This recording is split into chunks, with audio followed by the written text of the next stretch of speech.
नमस्कार, मी प्रतीक्षा. DNA मराठीमध्ये आपलं स्वागत. गॅस सिलेंडरच्या दरवाढी विरोधात अहिल्यानगरमध्ये काँग्रेस आक्रमक झाली आहे. अहिल्यानगर शहर जिल्हा काँग्रेस कमिटीच्या वतीनं शहर जिल्हाध्यक्ष दीप नारायण चव्हाण यांच्या नेतृत्वाखाली जिल्हाधिकाऱ्यांना निवेदन देण्यात आलं. महागाईमुळे नागरिक त्रस्त असताना घरगुती गॅस सिलेंडरच्या दरात पुन्हा 60 रुपयांची वाढ केल्याचा आरोप काँग्रेसने केला आहे. तसेच सिलेंडर बुकिंगसाठी 15 दिवस ते 1 महिन्यापर्यंत प्रतीक्षा करावी लागत असल्याने नागरिकांना त्रास होत असल्याचं निवेदनात म्हटलं आहे.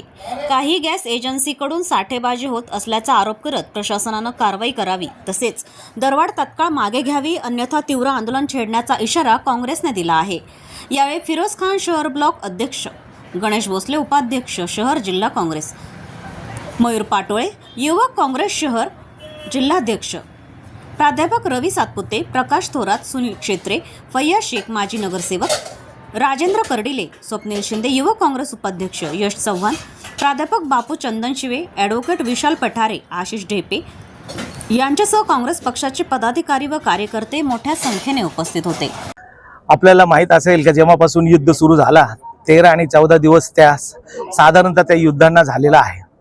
परंतु या युद्धाच्या कारणात आपण पाहिलं तर पेट्रोल डिझेल हा तर एक मुद्दा आहेच आहे, परंतु सर्वात महत्त्वाचा जो सर्वसामान्यापर्यंत जिथं तुम्ही ज्या पद्धतीने उज्ज्वला गॅसच्या संदर्भातलं घरोघरी पोहोचवण्याचं काम तुम्ही केलं, कारण की तुम्हाला माहित होतं की पुढं पाठीमागं हे टोटल लोक आपल्यावरच अवलंबून राहतील.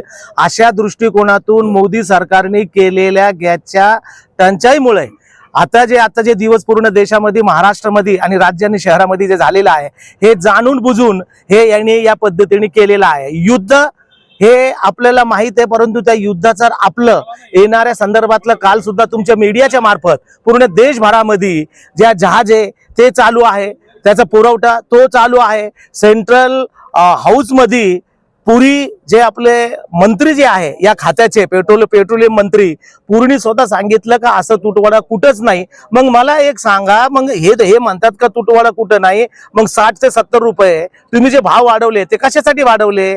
त्याच्यानंतर तुम्ही आता जे गॅस टाक्या मिळण्यासाठी ज्या प्रत्येक ठिकाणी रांग लागल्या, कशासाठी लागल्या? हॉटेल्स बंद केलेल्या, व्यवसाय बंद झालेला आहे, गोरगरिबांची खानवळ बंद झालेली. मग हा प्रकार काय? म्हणजे हा याचा प्रकार एकच एक 2021-22 ज्या पद्धतीने कोरोनाच्या पद्धतीने लूटमार जनतेची केली, त्याच पद्धतीने हा युद्धाचं कारण दाखवून भारतीय सर्वसामान्य नागरिकांचं त्यांना युद्धाच्या नावाखाली लूटमार करायची, हाच या सरकारचा धोरण हा सगळ्या जगामध्ये दिसून आलेला आहे.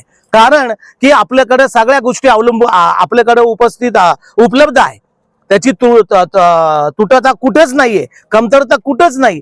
तरी हे लोक का म्हणतात मग कमतरता आहे का? त्या एजंटवर काय म्हणजे? आणि दुसरी गोष्ट मनमोहन सिंग सरकार असताना त्या ठिकाणी काँग्रेसमध्ये 10 रुपये 20 रुपये गॅस टाकी जर वाढायचे तर हे लोक बैलगाड्या यायचे. आणि आता मला सांगा 400ची टाकी 900ला झाली आणि 1300ची टाकी 2700 रुपयाला ते आज विकतात. आहे अनेक कारखाने बंद झालेले आहे, बाहेरचे आलेले ज्याच्यावर अवलंबून आहे, ज्यांचं पोट आहे MIDC वर, ते तिथंच खातात, तिथंच काम करतात, तिथंच जगतात, त्या सुद्धा लोकांचे हाल झालेले आहे.